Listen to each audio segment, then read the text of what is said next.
ফ্যাসিবাদ বিরোধী আন্দোলনে এখানে বলা হয়েছে আমার নেতৃত্বে পতন হয়েছে, মোটেই না। আমি শুধু আল্লাহ তাআলার শুকরিয়া আদায় করি যে মানুষটাকে দীর্ঘ 14টি বছর গার্ডের উপর মৃত্যুদণ্ড দিয়ে যার উপর জুলুম করা হয়েছে, সেই আল্লাহ তাকে বাঁচিয়ে রেখেছেন, সেই মহান রব তাকে আমাদের বুকে ফিরিয়ে দিয়েছেন। আলহামদুলিল্লাহ রাব্বিল আলামিন। আমাদের এই ভাইয়ের জন্য দোয়া করবেন সবাই, আল্লাহ যেন তাকে নেক হায়াত দারাজ করে দেন, তিনি যেন সুস্থ থাকেন এবং জাতির প্রয়োজনে তিনি যেন দায়িত্ব পালন অব্যাহত রাখতে পারেন। সম্মানিত ভাইয়েরা, ফ্যাসিবাদ বিরোধী আন্দোলনে এখানে বলা হয়েছে আমার নেতৃত্বে পতন হয়েছে, মোটেই না।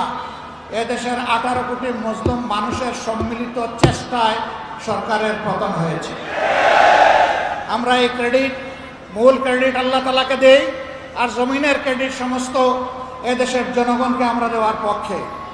আমরা এক থাকব, জাতির প্রয়োজনে এক পথে হাঁটব এবং জাতির প্রয়োজনে সমস্ত ষড়যন্ত্র মোকাবেলা করে সামনে ইনশাআল্লাহ এগিয়ে যাব। সবাই ভালো থাকুন। আসসালামু আলাইকুম ওয়া রাহমাতুল্লাহ।